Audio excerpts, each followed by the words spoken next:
Hey guys, it's like 7 a.m. here barely.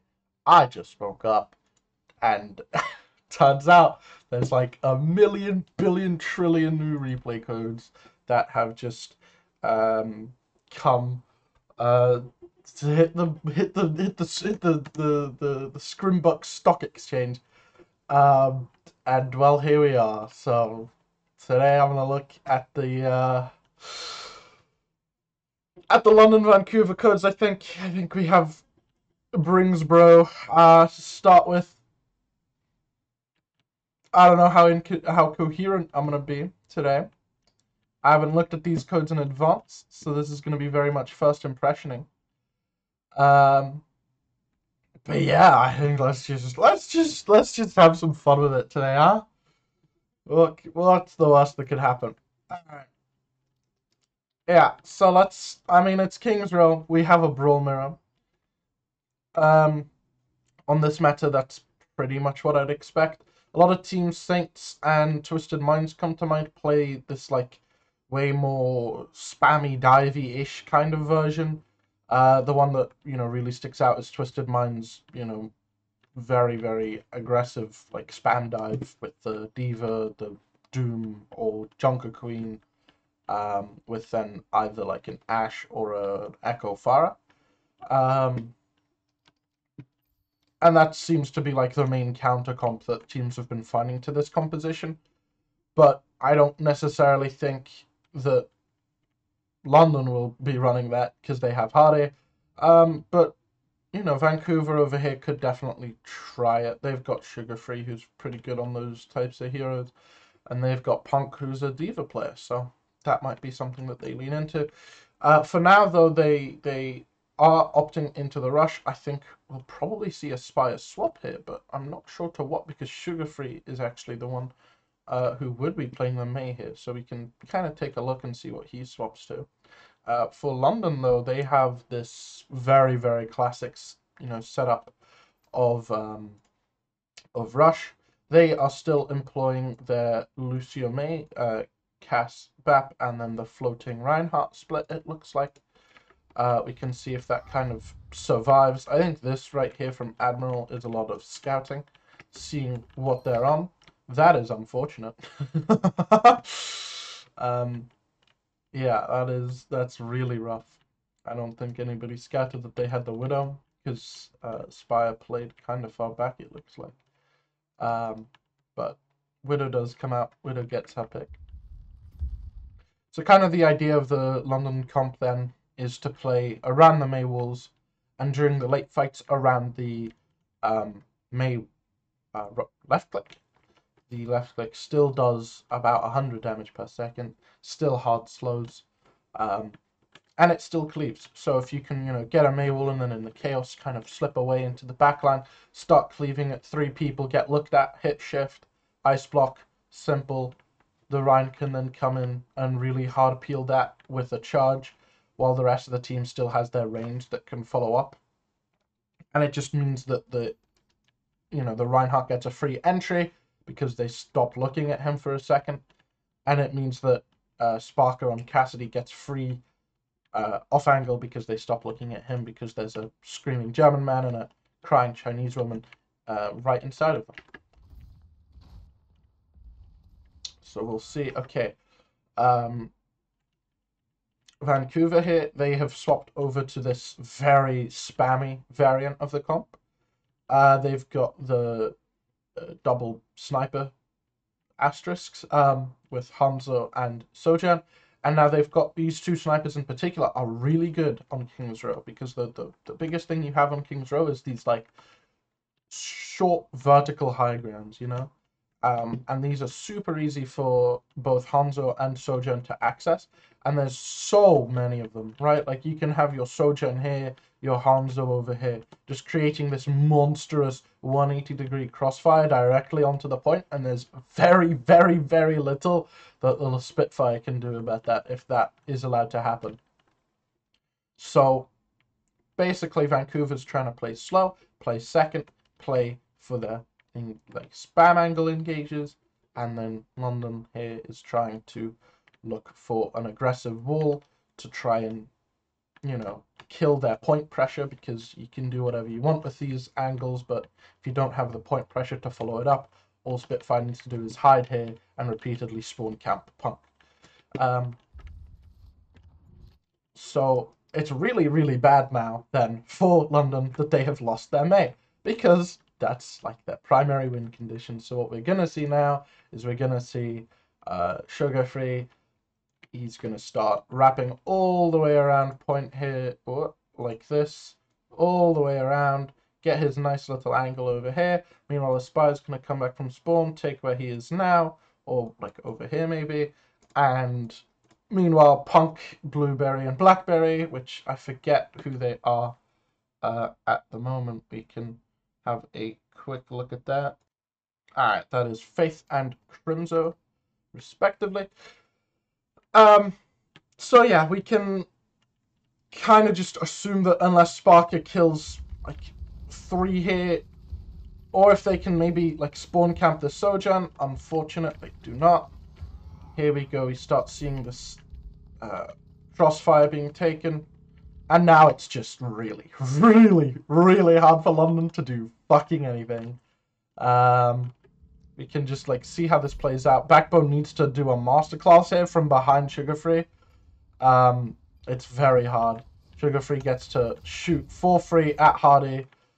Backbone eventually gets to wall him off. It's not really a big deal though. Like Sugar Free kind of just walks here or walks here, probably here, and keeps his like crazy angle. This is why King's Row is so powerful, because even if you like slightly contest them, they have so much mobility that they can just come back and like retake their very aggro positioning. Actually, Sugar Free's just gonna chat out and break the pillar himself, because you can do that now. And this becomes really hard because they've committed the wall onto Sugar Free. Admiral does very, very good job of just assassinating Sugar Free by himself. Let's actually watch that back. That's probably really cool. And take a look at this. So you can see here, Admiral spent that entire fight on these walls. He started over here, kind of moved over here so that he wouldn't hard peek the Sojourn. And then with this angle, there's just nothing that either the Sojourn can do, because she's blocked off by this wall, or the Hanzo, because it's impossible for him to like wide peek out here as well as he would want to, because it means he has to give up shooting these, and that means that Admiral kind of just goes into here and absolutely slams Sugar Free before he can even like fully cast his Storm Arrow. And that's already left off a lot of pressure, because now all they need to do is just shield this one high ground with the Sojourn, and all of a sudden their DPS do nothing. Meanwhile, Sparker gets to take the very, very classic hotel flank here, uses his grenade, and this is exactly how you want to play this, right? If your DPS takes a funny angle, this can be the Cass or the Mei. You want to, as soon as they like commit onto that, you go in super, super, super hard. And you just make it impossible for them to look at anybody else but you. And that bails them out and puts the Rhine into a fantastic position to just cause so much chaos and like damage, right? Because you're a hammer man in their face.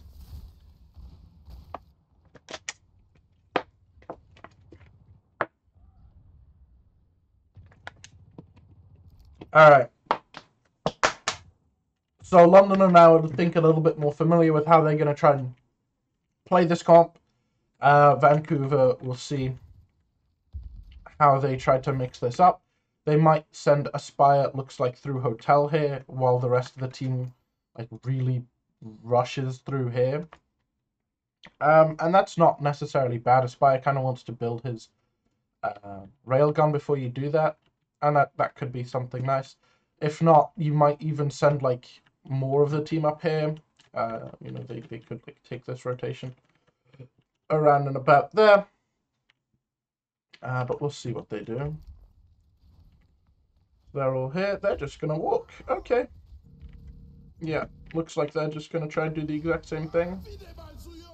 this doesn't work as well without you like properly setting up your angles, right? And it's very hard for them to do that at the moment because like they don't have the time to anymore. They had the time first fight because they kind of knew what they would, London didn't know quite yet what they were doing. Sugar Free kind of just like walked here right before this fight started. But now he was with his team. He can't get further than this. Like he can, maybe if you commit sending the Lucio with him, he could get like over here already. And this is already something of an angle. But this is way harder for, Crimso to bail out. But regardless, London kind of recognized this win condition. And they've just now completely split this team, right? Aspire and Crimso are now alone. They're going to start backing off. Punk gets the high ground though, and this is where it starts getting rough. Because now you wonder, is this actually a good split for Vancouver? Because what they've done with it now is very good. Admiral gets a nice boop, means that Sugar Free probably dies to the Fire Strike.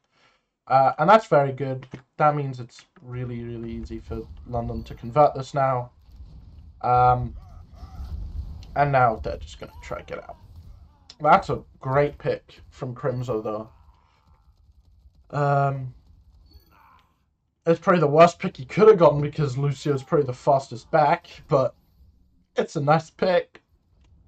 It means that if they, like, really, really rush, that they can probably make it in time. Never mind. Yeah, no, the Lucio comes back too fast for that to be relevant. So this is, I think, where it's going to start being a bit worrisome, the Vancouver comp.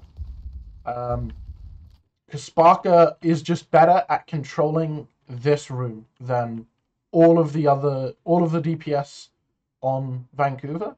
Like, it's just too, like, small for their, like, range to really matter, right? Because, yes, they are outranged, but Spark has, like, this room control, and that's what they really want, actually, because this is how they're going to start converting these fights, I think. So again, we're playing pretty defensive here, and this is where we're going to see, the Mei try and get in really aggressively with her Blizzard, comes in from an off angle, starts trying to just, like, M1 the backline really hard, and we can see, again, these same splits that we saw London play versus Dive, a little bit more segregated now from these two, but you've got the Mei and the Lucio, and you've got the Bap and the Cass with the floating Reinhardt. And these things don't change. The context of how they're used just changes, right? Like now we don't see Backbone playing on an off angle, trying to aggressively force out a Monkey or a Ball or a Doomfist. We see him trying to, look for a wall on main maybe, and then later on he's gonna try and flank like this, right? Like we might even see him wall himself up if that Sojourn stays a factor. Yeah, walls up. On we go onto this Lucio. Just trying to cleave the backline. Hardy does die, but the staggers in the late fight mean that he probably gets back in time. I also want to just like shout out Admiral here. Admiral's doing an admirable job at just like solo forcing any of these hit scans from like really sneaky angles. I think that's something that Lucios do a lot, is they will try and like force a hit scan, but they'll do it like wall riding from here. They'll just wall ride across the map and get it. But Admiral does it in a way where he can kind of like sneak up on you, catch you by surprise, and that's something that is very, very underrated, I think, is like the pathing that the Lucio needs to take. I think it's very, very good the way he's doing that. That is a very, very early beat. That's a really good knock-in by Faith. If Vancouver has a Mei here, London definitely don't do what they just did. I know that. But man, it would be so nice to have right now. And this is just incredible from Hardy. Like the shatter here, knowing that he's going to get the beat follow-up and the window follow-up, and he just walks around, charges him into his team. That's so much better than just like going on a crazy far charge like this, or whatever he would have done. It's really good. And again, we can see Backbone just ends up in this like wild area at the end of the fight, just clearing out some fella because he's got that movement. Are we going to see a spawn cam? Oh my god, we are. Okay, cool. Please actually do it. Oh, you cowards. Oh, you absolute cowards. Okay, fine. Yeah, they lock Widow. That's fair. So they kind of have to like respect the Widow, switch back over onto the Sojourn, and now we actually start seeing this like super split start happening. Sparker and Backbone, I'm not sure if this is intentional. Both ended up on this angle, but what it's gonna mean is that Sparker's gonna be able to high noon from here, and Backbone's going to. I think Sparker's staying hidden, right? Yeah, Sparker's staying hidden for now. Backbone's drawing attention onto him. Which is kind of going to stop these guys. As weird as that is to say, it's going to stop them from trying to take this angle. Because I think they know if they go here, they've played against London enough, they've seen what London does, that as soon as they commit onto this innocent May, innocuously positioned May, she's going to ice block, and London are going to use that to make their play. So this is actually like a mind game, I'd say, I think. That's how I interpret this, like a reverse bait, I guess. Because from that, like the only way that Sparker doesn't get a big high noon here is if they run here. So they kind of deter that from happening. And now this high noon is going to be absolutely massive. Backbone might even get like a really good wall to like follow that up. Punk gets that's rough. That is the high noon was slightly too late, waited too long, and everybody kind of crossed here. And meanwhile, Punk slammed Landon. How did that happen? What went wrong in this positioning here? Yeah, so right now is when you want to be popping the moon, and Sparker not quite ready for it. And by the time that he like pops it, like it's just too easy for everybody to get. In fact, Admiral even like booped some of them, I think, back. Which is that's really unfortunate. Oh no, no. He tried to help him, but no. I think the high noon does come out on sugar free, but the lamp's already up and the cover's there to avoid like follow-up damage. So that's really rough. It's a good wall to stop the stop the contest apparently. Gonna say to stop the conversion.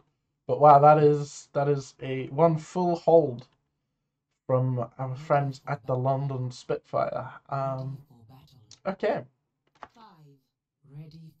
So both teams playing same comp on attack, same things really apply. It's just that now it's so much easier for Vancouver, whose Hanzo is still in spawn. So we'll see if they add time. Yeah, great. It's so much easier for them to set up these aggressive angles. Oh, no, never mind. They're playing me. Okay. So we have, very interesting here, the Hanzo being picked. So the Hanzo is a pretty good counter pick into the Brawl because it gives you way more easy access to high grounds and to off angles, which is something that the Brawl comp really deals with, or struggles to deal with. It gives you immense shield pressure with your just regular M1 arrows. It gives you scouting with your sonar arrows. It gives you a pretty good Brawl, in all honesty, with the Dragon Strike. And the Storm Arrows, I don't need to tell you how good those are. It's just bursting a tank really fast. So this Hanzo is very good, on top of just being able to provide one-shot pressure, right?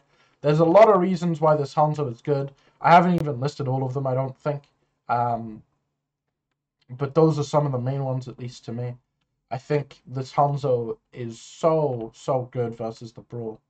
And I think you really feel it if you play like the Vancouver comp but with a Cassidy instead of the Hanzo into the Vancouver comp. And I think London might feel that here as well. I think they're just rolling out on a Widow and a Farah. The scouting, yeah, Sparker's going to come down. Swap into Sojourn. Sojourn's interesting. Is Backbone going to play Hanzo? Are they going to try and do the same thing that... No. Okay. So the Sojourn is interesting. We haven't really seen as much of the Sojourn. Because people kind of just have been using Cassidy more. And the Cassidy has just been kind of better. The Cassidy outranges. The Sojourn has more consistent hit scan damage. You lose some of the mobility that you get with Sojourn. But the consistent damage is much appreciated. And the magnetic grenade to kind of like stop flankers from just coming onto you is really, really nice as well. So we'll see how Sparker tries to incorporate this Sojourn. I think it'll be a lot like the Hanzo, in a way, he's going to try and, apply a lot of shield pressure and then go on an off angle, try to look for a pick. But this is, I think, more similar to what they have been running during the regular season. So we can see here Backbone and Hardy starting very, very stacked because they're wary of getting walled. Wall comes out. Counter wall can come out in a second from Backbone. They're just going to wall over the wall. Okay. I'm not sure if I kind of like... This is kind of like them declining to brawl, right? Is how I interpret that. If you're going to like wall out of the wall, you're very much just declining to brawl. I think if you try to counter wall, especially when you have this comp who can kind of just ignore the wall, that's fine. But I think Sparker like probably called, hey, I'm taking this duel with the Hanzo, and this duel is going to be pretty important because if you can control this hotel, you can control the point basically. And you can see Sparker kind of deters Aspire from taking that. Doesn't deter him from just taking the head clean off of the main. And this is kind of what you're just really afraid of with playing into the Hanzo. It's just like, okay, at any random point, if I don't have my shield up 24/7, I just lose the fight. Like, this is just... Like, with no ultimates, this fight is probably just lost right now. Like, the wall comes out. Hardy is, kind of alone. It looks like they're trying to consolidate on this side of the map so that they can create like an off angle with the Mei here once she gets back eventually. And that's a pretty interesting idea, to be fair. You can kind of see if that'll work out. They're looking to just go deep and sugar... Wait, what? What? Is that the sugar-free wall? Oh dear, it gets blocked by the lamppost. So this wall is like so sad. That's really funny. Great, okay. So that wall accomplishes very, very little. Sparker still gets to free fire onto this just large group of Vancouver players. Hardy still gets to just charge and catch Punk off guard. And this is something that Hardy is very, very good at. He's very good at just noticing, okay, they're not going to be looking at me right now. They're slightly too concerned with this off angle that I have. I'm going to just jump around a corner and charge them. And there's nothing that they can really do about that. And it just means that he now gets to cleave for like 10 ult charge per swing, while he still has like lamp advantage, and there's just very little that they can do about that, right? Like a combination of attention being off of him and having that lamp advantage is just such a free and easy way for Hardy to quote unquote int, except that's not inting, it's the best possible play you could do. It just looks like an int because it's very, very aggressive. So yeah, Sugar-Free is going to just die. Spitfire should be able to full cap this off of this fight. I don't think that they get a good recontest. No, they don't. They don't even try for one. They're just going to kind of sit back and wait for London to have another go at it, I guess. Or have another fight. And we can see here that they are just going straight for the high ground control, baby. They leave Landon on point because Landon is the person who can most easily get up here, I think. Sparker and Admiral are kind of pressuring main right now. But we'll probably eventually also either just stack cart or take high ground. And we can see here Hardy was hiding here, waiting for someone to like take this angle. Backbone probably just gonna wall it off if someone did take the angle, and then Hardy kills them. Unfortunately, doesn't happen, but that's a really, really cool set play. I actually really like that. Yeah, that's definitely something to look into. If you're one of these Overwatch League teams, you want to be looking at for that, I think. Blizzard comes out here from Sugar Free on this corner. Classic Overwatch audio glitch. I don't hear it, but I see it, so it's here. Hardy, you can take a look, kind of overextends for this wall, gets punished for it. Good lamp comes out, but he's dead. Like, nothing you can really do about that. That's just a lost fight. Landon is now the one, kind of like standing up here, guarding this. It's very important for London to guard this high ground, because especially into like the Hanzo, if the Hanzo just takes this is so hard to rotate through. It's so hard to like just cleanly rotate through this. So they're going to just try and make sure that that can never happen. And Landon and Admiral are kind of up here. Sona comes out. Landon is scared, and the Hanzo ends up getting it. And now this becomes a nightmare hell to rotate through. But they clear him out. So all's well that ends well. Punk's going to look to hit the fat shatter. Gets it onto 2. Hardy kind of swings a little bit too wide here, I think. The wall comes out. It's pretty good, but... And this is where we see, like, the Dragon Strike being just so useful in these, like, really tight areas where there's just... Like, there's just no way of getting around this one.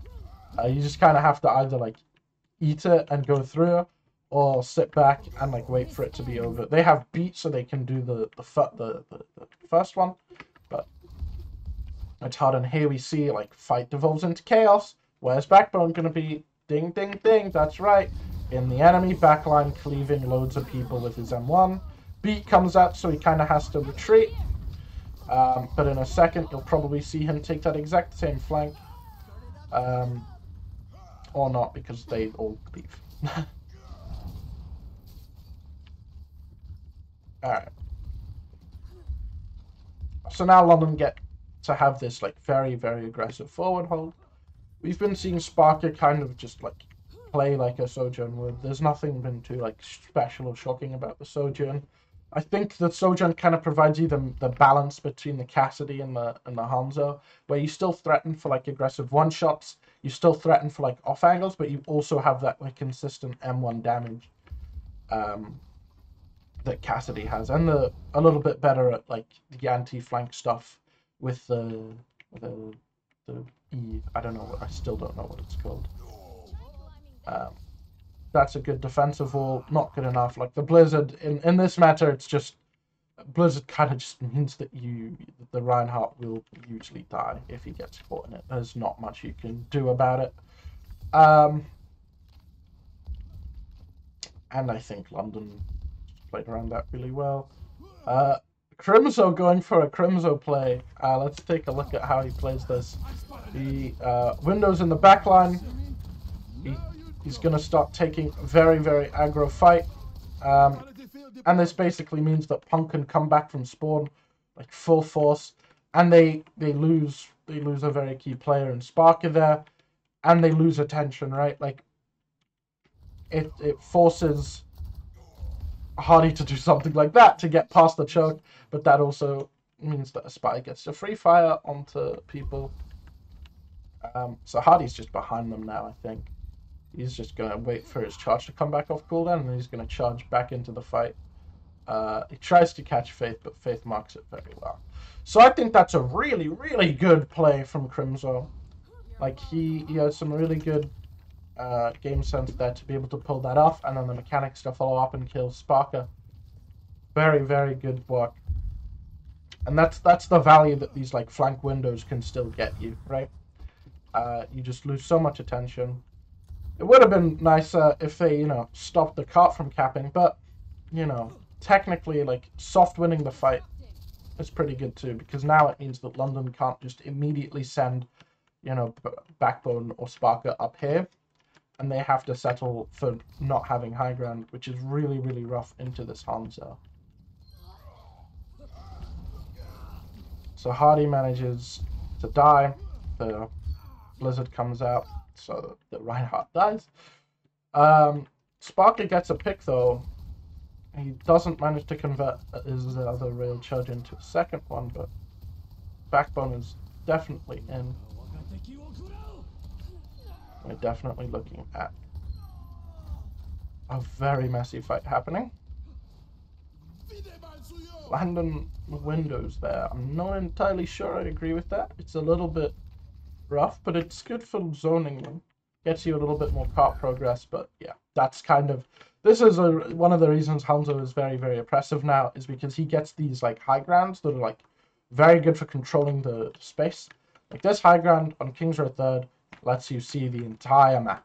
If you can control this little square, you have your chances of winning the fight on the point on this point are so much higher.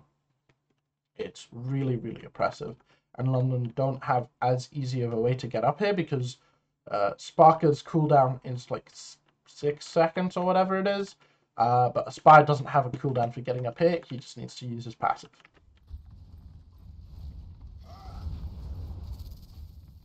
Nice try. Quick reset, but that's going to enable a pretty aggro spawn hold for Vancouver. And this is where it's going to start getting a little bit shaky for the Spitfire. The Titans can hold pretty close here and still control this high ground with the Spire very aggressively. This is where that Hanzo just like starts feeling oppressive if you're not playing it as well, because he can just take these high grounds and like have that constant one-shot potential, right? Whereas Spark kind of needs to build it up. Spark or Aspire at any point could just decide he wants to one-shot you. So yeah, definitely have to watch out for that. Aspire kind of playing pretty low right now. 2 ults coming out that are gonna like really hard confirm this fight. Hopefully for London is that Blizzard and then the Shatter, but Punkland's a pretty big Shatter as well. Actually, never. Wait, what does he shatter him? Does he just get MTD'd? Oh, he shatters the Rhine that's already dead. I see. Gotcha. Alright, visual clutter watch. But Shatter tries to come out. Beat and Window also come out though. So that is if that is a big fight commit for the Titans here, and they managed to pocket Punk through living Blizzard. But he's, London is still alive. That both their DPS are still alive. If they decide to turn this with a beat or with an overclock, and this starts to get really, really hairy for the Titans. Yeah, overclock comes out. They have to give up so much space. Crimzo again tries to start taking an aggro fight top. Doesn't get to. Sparker's taking no high grounds because he is quite bad. Unlucky. And this starts to look pretty oppressive now for London, right? London has beat here. They shouldn't really be worried. They can take this like very aggro fight. Aspire does well, like taking this flank. He needs to hit a headshot. Ideally on Admiral, doesn't hit one at all. Beat comes out, like Hardy's already killed 2. This fight is now over. Unfortunate. So that's King's Row. There's been a couple other VODs leaked. I'll definitely look at Hollywood next, I think, between these 2 teams. Again, but we'll see afterwards if we have some time, and maybe we'll look at one of the Ooh, one of the other VODs. I think Atlanta and Shock leaked, so maybe we'll take a look at that. Or maybe we'll look at one of the Glads, or one of the Contenders VODs versus one of the like Owl Team VODs. Maybe we can kind of take a look at how that plays out. I'll see. Hollywood coming up next though. Alright, I've put some food in my gullet. And we're back on Hollywood. So this map is very much like the opposite of King's Row, where King's Row is very, very rush focused. This is very, very like spam and dive focused, and we can see that reflected in both of the compositions here. Vancouver playing like the playoffs comp. I think this comp is still fine. I mean, like there's nothing inherently wrong with the comp. I just think there's like limited value to be had, and I think if you like kind of spec into other aspects of the comp, you can find a little bit more value. I don't think this comp is like a very hard meta. It doesn't like answer everything, but I think some teams are going to get value out of it, and that's fine. I think something interesting is that Sugar Free is on Reaper here instead of Tracer, and that's probably just because they predict that London will also run the playoffs comp. And the Reaper is a very good pick into that. London, however, are not running the playoffs comp. No, because London have acquired 2 new players. First of which is Lethal. And a lot of people kind of thought that Lethal would be coming. Which, I mean, that's fair enough. Lethal has been very, very good in contenders for a long time now. He left Redbirds for no particular reason, as far as we were aware. It was to join London. And so now they can play, again, a double hit scan composition. A lot of people kind of thought we might see Sparker move over to the Tracer a little bit. Hasn't happened yet. But then the other thing we have is a little fella called Sky Ripper. And now what Christopher said in an interview with Yiska, I believe, is that you shouldn't look into getting a third support unless they can genuinely, play a little bit of both, right? Like your Violet or your what was the other guy? The Gangnam Jins. Those guys, those flex supports who can also dabble in main supports, or main supports who can play flex supports quite comfortably. And Sky Ripper, some people might not know this, used to play on Clockwork Vendetta as a Mercy one-trick. He kind of shifted over to play flex support, but he can play Mercy to a very high level, and he can play, I think, probably some of the other flex main supports. I'd say probably Brig more so than a Lucio, but he can definitely play it. And that means that any double main support composition where you need a Mercy and a Lucio, or a Brig and a Lucio, or a Mercy and a Brig, are covered by Landon's very, very good Brig, and Skyripper's very, very good Mercy, coupled with Admiral's obviously very good Lucio. And he's a flex support player now, so he can come in for these double flex support compositions. So this is very, very exciting. He might actually start over Admiral. I doubt it, but he might start over Admiral on certain Mercy metas. I'm not entirely sure, but that could be something very interesting. Kind of where, he's like the skewed, but on Mercy. So, let's look at the matchup a little bit here. London's backline are pretty, survivable. The Zen and the Bap are going to help each other live pretty aggressively. But they deal a lot of damage as well. Like the Discord orb makes it way easier for kills to be confirmed. Landon deals a lot of damage with his gun. And so there's a lot of ways for them to kind of deal a lot of damage. I think Hardy's not going to be able to play like super cross-map divey. He might play a little bit more, go in from behind, create some disruption. Sort of like that. We'll take a look, but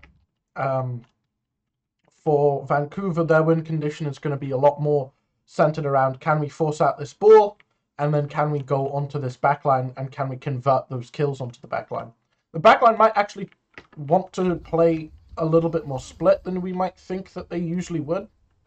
Um, and that's just because it makes it, easier. They're capable of peeling for each other, but it makes it easier to avoid the cleave damage from the Winston, to avoid like an easy follow-up from one to the other from the Reaper.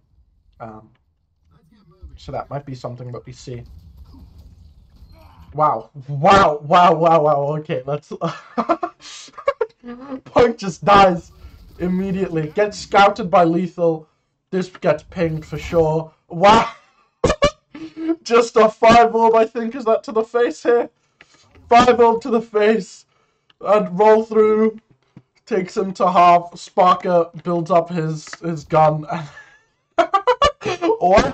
Oh, main tank experience right there for Punk. That's a go nexter right there. Sugar Free gets reinforced. Sparker takes this high ground aggressively for fucking free. Sky Ripper and Lethal are now just going very, very deep. Hardy tries to catch Sugar Free on the escape. Doesn't. Sugar Free. Not much you can do about that one, lads. That is... yeah, that's a go nexter, if I've ever seen it. So Sugar Free notices, hey, they don't actually have the playoff comp. I can go Tracer and get like infinitely more value. So now it becomes a lot easier for them to like scout the Tracer and force out the Tracer, force out the ball, because they have a Tracer of their own. But this point is very important for them to take this high ground. And this is something that like the Titans comp has a big advantage on, is that their backline has way easier access to this high ground than Skyripper does. Landon, not so much, because he has the funny jumpy boots. But Skyripper has a lot of trouble getting up here. And if Skyripper can't get up there, you generally don't really want to send Landon like too aggressively up there. You can have him up here, but yeah, he's not going to be safe. Sparker, as you know, the rest of the comp is pretty similar. It's just like the support lines and then the tanks. And Hardy is fine getting to the high ground. So this is a pretty aggressive engage in here. This is pretty much just out of line of sight of his team, which is pretty poor, but it kind of like forces this Lucio to not be with his team. And that means that Punk can't engage as aggressively, right? Like with a speed boost, Punk instantly kills these guys. And that's something that's very, very smart from the Spitfire here, is that they notice, okay, if we go on the Kiriko, which would be the obvious choice to go on for most teams, most players, they kind of recognize that, okay, if we go on this Kiriko, what's going to happen? She's just going to TP out to her team.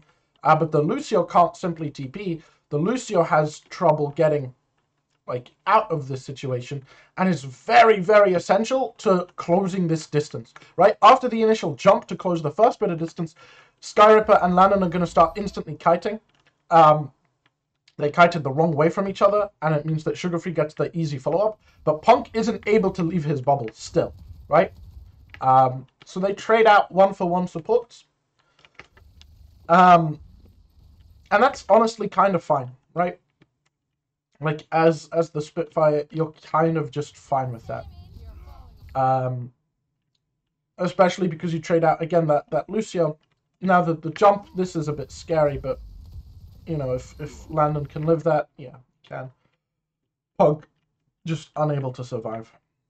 And so I think this is the strength, and this is what you really need to do versus this comp if you're playing a slower, more ranged comp, so to speak, like the Spitfire, is you really have to stop their Lucio from being allowed to speed their team around. And this will be the Lucio's reaction if you do stop that from happening. I'm sure he's, you know, very, very sad and falling while my replay is quote-unquote paused. Fun fact about the replay view, there is no pause option. There is only an option for this, which is to reduce the speed of the replay to 0.000 recurring 1%. And that means that things like gravity, they still apply. Just way slower. And you can see that on every hero, actually. All of their animations are still kind of going. Especially the ones that are kind of airborne.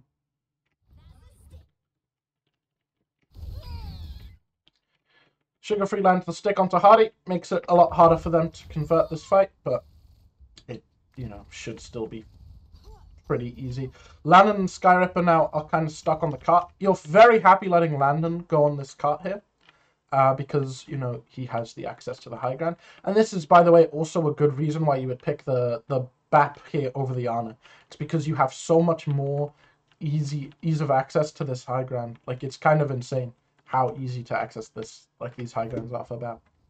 And that means that Skyripper can kind of just, like, leave. Landon's going to take the high ground just ahead of time, because Sparker and Lethal have an easier time getting onto the high grounds as well. And this is just, like, Skyripper and Landon together just hold these high grounds so well. Like, the BAP Zen combo right now is really, really strong. Because you just can't really die if you, like, execute properly. So Hardy now, again, looking to kind of find the Lucio in an enclosed space where it's hard for him to leave, and just run at him and try to kill him. Skyripper is here. Hello, Skyripper. How you doing, bud? He's fine being here because it's the funny button. Beat gets forced in here. I think they're more than happy to commit the beat here for Vancouver. Skyripper ends up getting caught. And Sparky uses his overclock a little bit late. But Punk still dies. Yeah. So the monkey here having some troubles. As a note as well, they've swapped off of the Sojourn for Aspire, gone onto the Sombra. Now Spark has also swapped onto Sparker's. Oh, they needed to reset way faster. Spark has also swapped onto the Cassidy here, and this provides a little bit less high ground control. But it's going to be way easier for him to deny the Tracer and the Sombra value on himself and his backline. And they've actually, okay, they've gone now to this composition. This comp, I think, is very slept on right now. This, like, Brig Zen with the Cassidy. The Brig Zen Cassidy, it's so hard to dive that, right? Like, you have so much damage, close range and long range. Like, you can fight at any range because you've got the Zen for long, Cass for mid, and Brig for close. Cass for close. The Cassidy has a really hard time dying with these two supports. And it means that, like, a Tracer and a Sombra need to be very, very, very well coordinated to get a kill here. And even then they might not do it because Mag Grenade is just so good.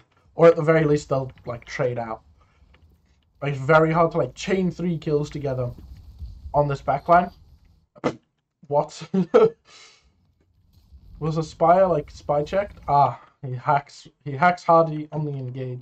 This is a really creative positioning because you know that Hardy's gonna probably come from here. If he comes from here, then this is cooked. But if he comes from main here, this is a really, really great position. But Aspire just gets discorded and a headshot one time by Sparker, and that's enough for the kill. Unlucky.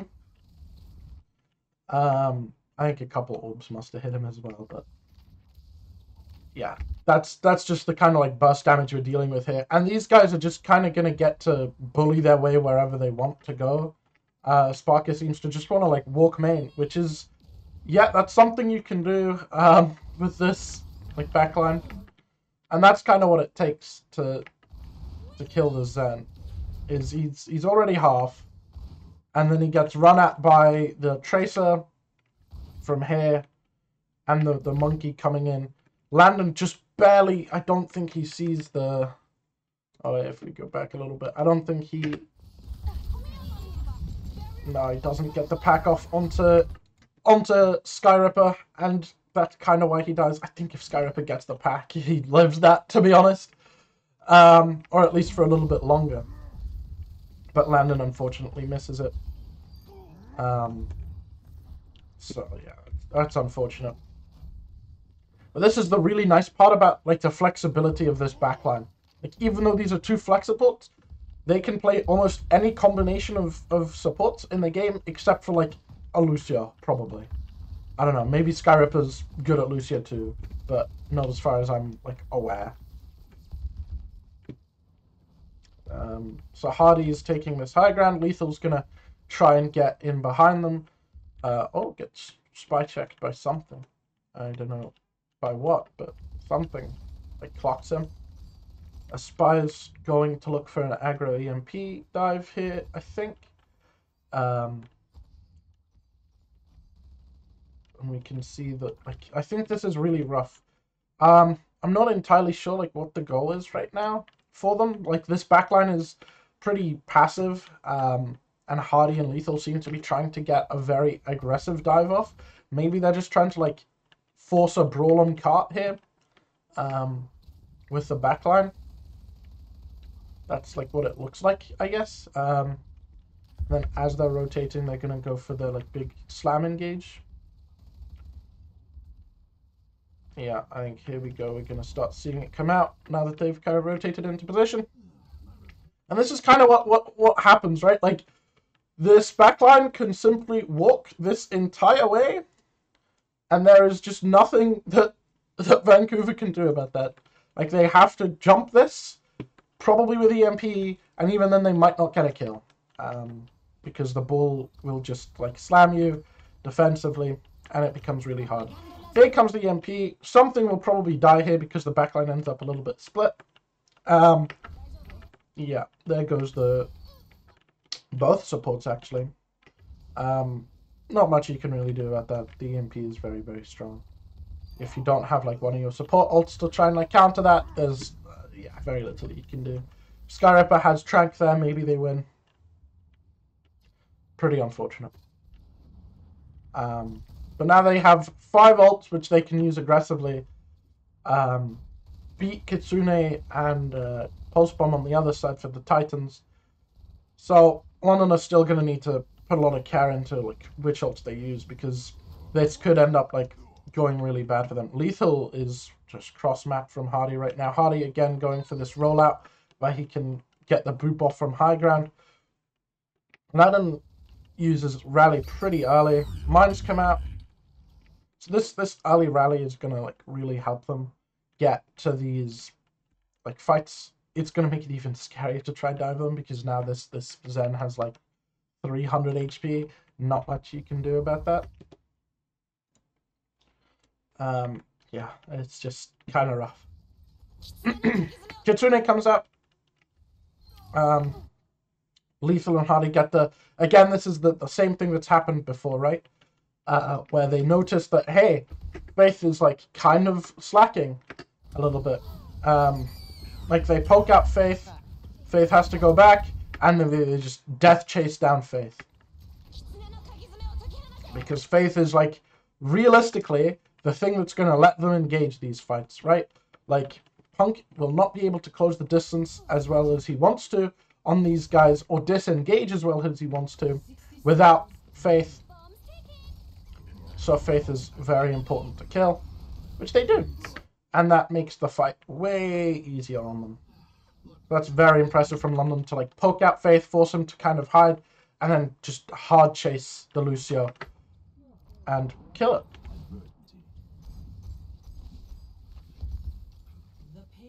So there you go. The Titans now are still really, really, really struggling. There's a lot of things that they need to be doing way better than they are right now. Hardy actually swaps to the Junker Queen here, which maybe we'll talk about in a second. But yeah, I think a lot of the issues that the Titans is having is that they're playing very, very slow right now. They're not taking enough care to, like, really poke out the ball setup. It kind of feels like Aspire is very, very AFK during the pre-fights, when, like, Aspire and Sugar Free should be able to try and, like, 2v2 the Bull Tracer, and at the very least, like, force out some cooldowns. Especially if they can get the Kiriko there to force, like, a 2v3. Like, there's just, like, if they do that before the backline of London are ready, there's just not enough that they can do. Especially if they, like, manage to do it, like, in a place like this where it's kind of, like, out of their LOS. The Hardy now swaps over to the Junker Queen. Junker Queen also doesn't really need a lot of a lot of resources onto her. But what she can do is she can provide even more peel for this backline. This backline becomes even stronger with the Junker Queen. And it kind of limits the potential that the DPS for the Titans have to try to limit Hardy's value here.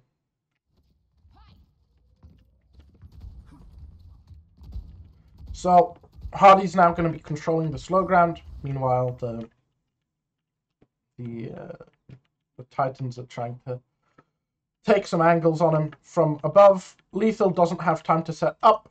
This should be when they want to try and go very, very aggressively. Hardy gets hacked, but there's zero follow-up on that. That is... Wow, okay, that's criminal. That's just not a good hack from Aspire. His team's... Or, I don't know whose fault this is, like, where the miscommunication happens, but this miscommunication just cannot happen. Where you, like, hack the Junker Queen too early. Like, if you jump and then you hack the Junker Queen while that happens, you stop the shot from coming out, you probably secure the kill off that. But now it's just like, okay, I guess we win now. Like, Titans did a really good job at, like, trying to force Lethal out of the fight and force it into a 4v5, but now they're the ones in a 4v5 because the Spy is dead early. Beat comes out, they're still trying to go early. This is just what's going to happen. Unfortunately, Skyripper, like, LOS's his own Junker Queen for the peel, but he has track, so it doesn't matter. And so now, you know, Landon and Skyripper can kind of just walk up whatever they want to walk at and be fine with that. Spire's back now. He should probably uncloak at this point, depending on where his, like, translocator is set up. Try to, like, get some damage, force some peel from Landon and get his ult charge a little bit higher because you really want to build that EMP. I really don't want to see him just, like, AFK until the next fight. Okay, he's AFKing until the next fight. That's really unfortunate. And makes it way harder for his team to do much of anything. Aspire now comes out, shoots the Zen, loses the 1v1. That's pretty rough.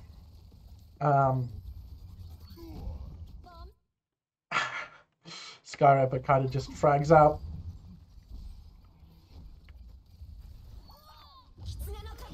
And they managed to do a good job at full capping that. So that's pretty rough from Vancouver. They kind of don't really play to their win cons at all. Spitfire did a pretty good job. We'll see what we run out here comps-wise in a second. Okay. Interesting. So Spitfire are mirroring, but they're mirroring in a way different way because they mirror half the comp, but the other half of the comp is way more spammy, way more long-rangey. And this comp that the Spitfire is using works as a spam comp, right? Like, the background really defines what it does. Like, the Monkey, the Sojourn, and the Tracer can all basically do whatever they want, right? They have so many versatile playstyles, they can play however they want. It's purely based on what these two are playing that kind of dictates how we're going to try and, like, play the other three characters, right?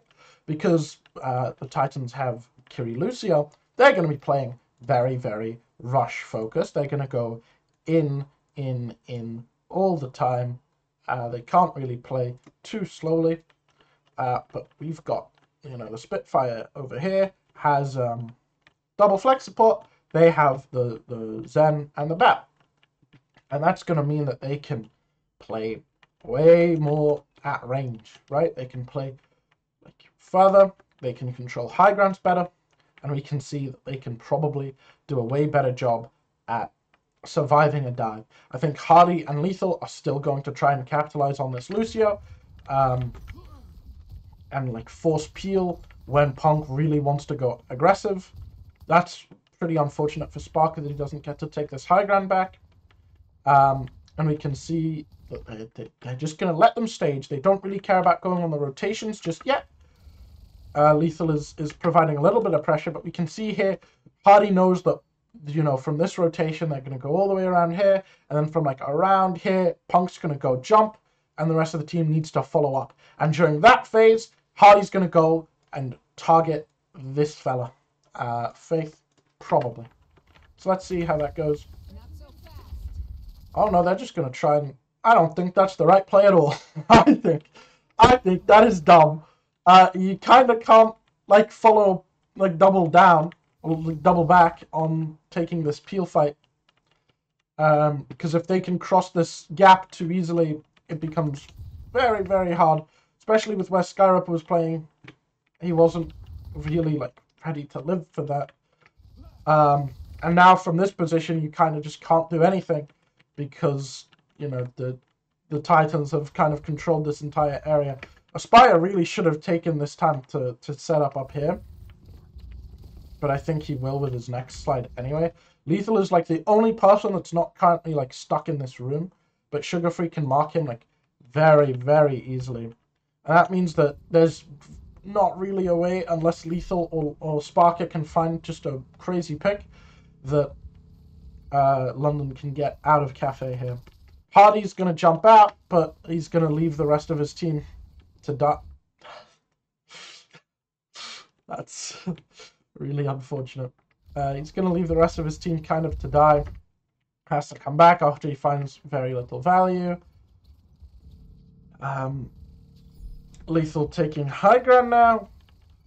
Tries to find something with that pulse bomb. I guess we can take a look at that again. He finds Punk. He tries to stick him. But Punk is, yeah, too full. I think Suzu might have come out for him as well. Yeah, Suzu comes out, saves Punk. But during that, Sparker, you know, does manage to find the pick onto Faith. We can see here again, like, Punk is kind of unable to stabilize. And that's what you really want to do with this comp, is you want to just, like, keep applying loads and loads of pressure onto Punk and make it impossible for him to, like, ever really dive, to the point where Punk has to back off really aggressively. And then even though, like, Lethal can't, like, convert this pick, this is all they need, because now they don't have that threat of the dive coming out. And you can see Skyripper and Landon can start just holding down their W keys, walking into Hardy's bubble, and, like, absolutely dominating the map. And now we can see that Punk is kind of in the situation that Hardy was in, where he was kind of, like, stuck here. The only person who can come out is the Tracer, easily markable by Lethal. The difference is that Punk has a Kitsune Rush. And so he can walk out, provide a lot of pressure, but I think this should still be fine for Spitfire, because that window is fucking terrifying. And at this point, they can probably try to hold. They're going to really, really aggressively try to spawn camp this Lucio here in Faith, but Faith hits a crazy looking rollout. Oh, wow. If he gets hit by those orbs, I think he dies. But yeah, good rollout from Faith to get back to his team and not get hard spawn camped. This fight becomes a lot harder for Vancouver if they don't have their Lucio, as we saw. Like, if they had Lucio there, I don't think that window's too much of a worry. Like, you can just walk past it and be fine. Punk now jumps here. Was this an intentional jump? Did he mess this up? I think so. Kind of looked like it. He looks like he tries to flick a bit higher. Like, he's looking at Sparker this whole time. He flicks high. Like, he turns his head to try and then he's like, yeah, he lands here, does like a quick check. Where am I? I think this is not where he wants to be. There's not much he can do from here. Yeah, and then he jumps again up here. I mean, maybe he just wanted to two-stage it. Who knows? But it was out of sync with Sugar Free.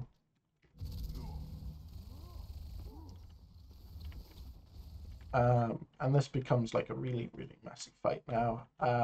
where like London just tried to control this the space in here. Sky Ripper needs to stay alive if he can build another Trank. This fight is so easy. Overclock and Primal both come out from Hardy and Sparker respectively. Beat comes out from Faith. Oh! Prashy! He prashied the Beat. Unfortunate. And so now Punk dies. Spire dies as well. Everyone dies. Except for Crimzo, who will die as well. And that makes things pretty rough now. They don't have their Beat. They don't have their Kitsune yet.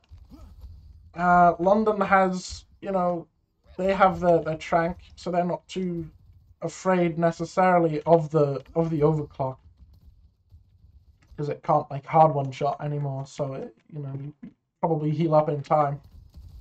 They're taking the same rotation. We'll see if London decide to try a different plan than just I'm going to counter dive the Winston. I'm not sure that's the best. How does this get scattered? Oh, I messed it up. There we go. So let's see Lethal's POV here. So he scats this, he pressures this. Oh, gets his recall forced. Yeah, he sees that they're coming. They double back. Hardy reacts to that. Okay. Oh no, we're still just doubling back and stopping the monkey from jumping our backline. I'm still not really sure if I agree with that, because you get like, you give up so much space here, you know. Like, you're not really afraid of them doing this because Landon can just live with Trank. And I think what Hardy does now, where he kind of like counter dives aggressively, is better. I just wish that it was here with Lethal instead. This seems pretty sloppy from both teams, really. Punk's, you know, very visibly not so experienced on the Winston, but I think London just played that really poorly. Like, Hardy and Lethal weren't able to do anything that fight because they weren't able to sync up. If you can't do anything with those two fellas, then the backline struggles because of it. So Hardy swaps now over to the bull comp. And this, you know, the tank here, the swap here changes, like, the whole comp, right?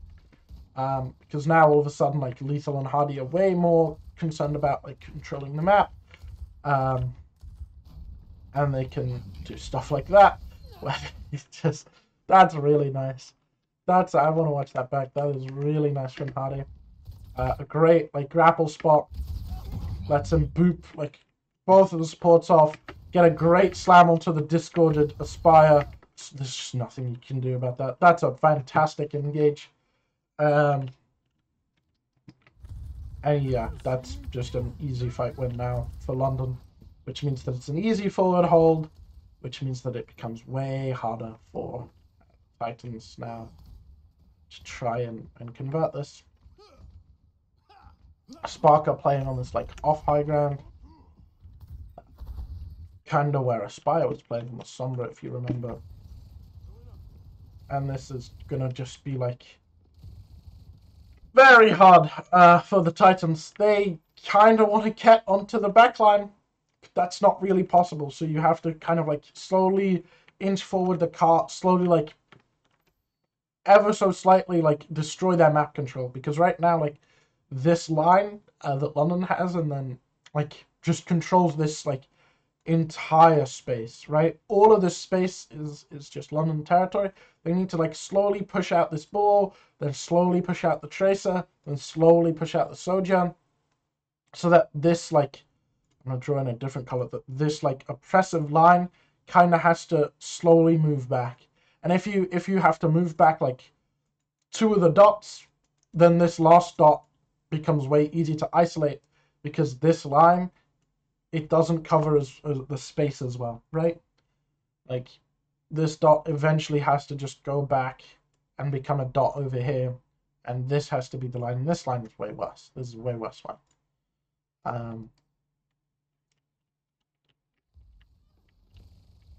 And so that's exactly what happens. And so eventually Lethal will get forced out. He has to go back. There's nothing he can do. Hardy needs to get forced out here next because Hardy is the most threatening character right now. They don't really do much to force him out. Faith kind of goes up, shoots him a little bit, but Hardy doesn't really care. And they don't do enough to force this out. They do enough to force out Sparker and Lethal, but This ends now. it's scary. It's very scary. They have to beat, and they have to... Oh, no. Oh, Faith. Buddy. Enemy here. It's go time. No. Oh. Oh. Enemy here. Oh, that hurts. That hurts me right here. That hurts me. Okay. Well, right, so Spire swaps Sombra, London swaps Brig. Yeah, that's how it's usually gonna go, right? Hardy gets another funny boop, I think, on someone. Is he using oh no, he's just, yeah, I thought he was using like the funny little lift tech, but no. He gets some boops onto the backline, controls this high ground, and kind of stops the Titans from advancing. That's a good pulse bomb. It slows down the fight, slows down the engage. Sparker still has overclock, which might be why he hasn't swapped onto the Cass yet.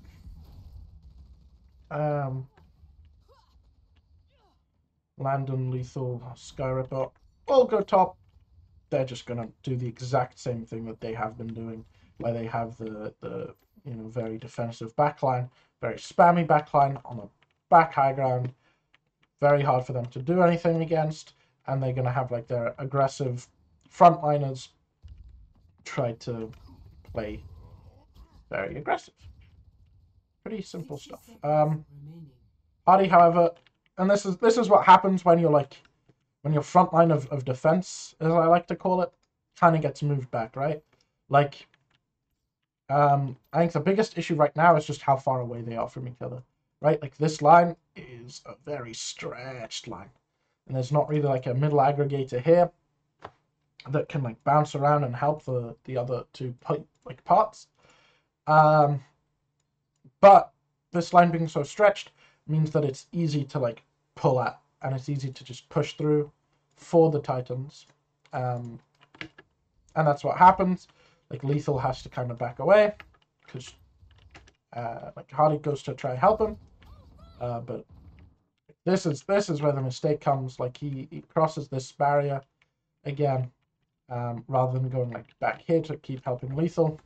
He thinks that Sugar Free is alone, tries to take this 1v1, gets hacked, and Landon and Skyripper can't see him. They have to drop for that, actually, which is really rough because they know that Punk wants to go up here with his team. Okay, then. Spark is still up here though. Can't forget about that guy.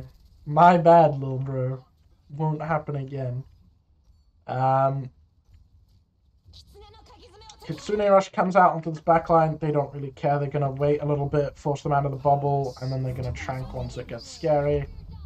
Spark is fine. They still have Overclock. Overclock comes out. The Lucio again gets chased away. I'm going to keep pointing this out because this is just so good, right? Like, the Lucio tries to go in. And they immediately just turn on the Lucio, force him to run away. Nothing he can do. He has to stop helping his team engage. It's less of an issue now because Punk is already in, but just to keep putting attention to it because I think it's so good from Lethal and Hardy to keep doing that. And